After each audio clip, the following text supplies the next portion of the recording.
azali Kongomani. Ayali na bonsomi na ye ya koloba oyo azokanisa. Murumba. Utiki kombala nani? Murumba. Bolongo la kombo mokebai na makambo wana. Ngai te. Utiki Fayulu na nani? Wandi kwanga na banda kwebisa yo. Kotala kasima te. Soko tali sima. Omona Félix na Kabila bazosaka na badiama na ba or. Tika ningai kimia na wi makambo na na demokrasia. Nake koyoka na motote, nake kofunda Fayulu sikate. Fayulu wi makambo na lokola Kongomani nyonso. Murumba. Utiki Fayulu na nani? Utiki la mukala nani? Olandi kwanga. Toko lela tongo te pokwa sona te meki Fayulu pwani. Pona bite nzelo okende opesa mboka moto. Yo tali sima. Oluli ukomeke kwa mungwa isili. Murumba. Utiki kwanga. Nzela pe ya kokanga Fayulu kopesa pe mboka moto. Félix tika yango. Mumbakei aladi matamba. Tasengi na Félix atika yango. Toi na posa ya kimia. Félix soko ezali euti pa na yo tika yango. Bango. Ata Félix apakoli nien. Azalaka fati beton. Ata chemise ezako pasuka. Bakomi kulata bongo. Ngai yanga na te na linga babaka embadi. Embadi. Oboino makamo. Ngai yanga na te. Nga makambo na baki soko bina zongela ngo lelo na kozongela ya. Abonnez-vous gratuitement sur votre chaîne YouTube congodialogue.com. Abonnez-vous gratuitement sur votre chaîne YouTube congodialogue.com.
Alors que comme invitation et voilà mon Balukaka makambo e.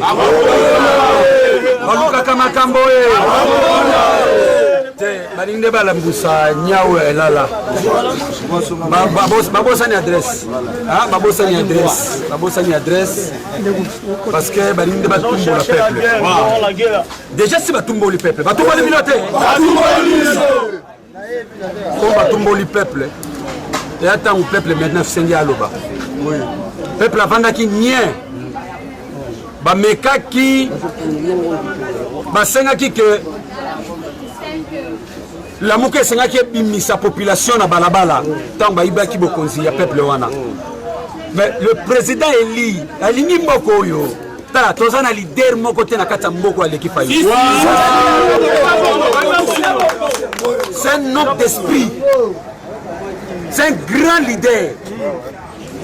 Parce que tala sobo taliba acte oyo Fayulu a posé na kata mboko yo. Les Congolais doivent beaucoup du respect. Mais cette fois-ci,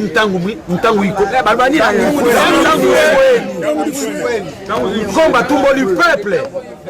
Bamon a peuple na balabala na zela na makolo na bango. To senga bango elo moko. Bato sa volonté à peuple. So bato si volonté à peuple wana te.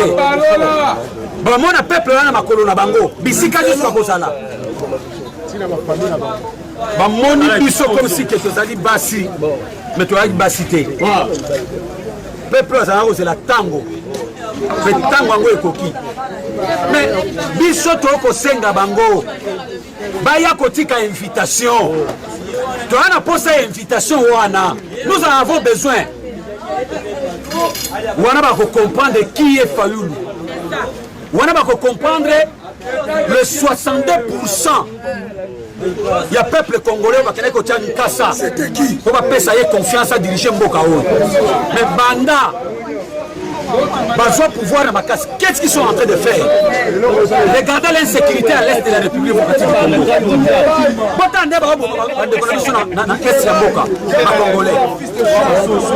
La insécurité, même ici à Kinshasa. La sociale, il y a peuple. Donc, il y a des guerres entre Bango, Torobaki, les lobes comme une milice.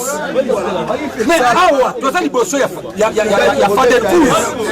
Est-ce que au monde milice, au monde JE, mais il fallait une invitation à Kotika Yango. Comme ça, on va comprendre que Mboka Oyo, les Mboka na Bango te Mboka na biso ne soit congolais. Nous avons tous les droits. Tu es ici peuple congolais. Que la flamme doit être toujours allumée. Flamme sengi toujours à la copela. Babandi mayele na bango. Bobi pani balingaki bakanga président Martin Fayulu. Parce que il y a liboso bamoni popularité. Bamoni bozali. Peuple là baza ebele. On a sima ya Fayulu. Balobi ba calcul politicien. Babi que soto tiki Fayulu boye. Fayulu akolia biso ba bouchon na élection et ya oyo koyaka. Yango ifu bakanga ye. Ba bem sa casier judiciaire na ye. Pour que akoka kolobate. Ça c'est la première des choses. La deuxième des choses, yango tolobi que la flamme doit être toujours allumée. Parce que babandi déjà mabé. Balingi ko modifier constitution. Bolanda ki Ngoi cache sangi na chaîne moko de la place Top Congo. Bolimbi sanga soke za mabe. Alobi que batolingi ko changer constitution poto kende dolonga na élection universelle directe poto koma na élection universelle indirecte. Elingi koloba boye. Yo peuple, vous avez sous le droit de voter président na yote. Et que droit wana ba parlementaire bango nde soki bino bo voter bango ba kende ko voter président. Est-ce que bino bo lingi yango?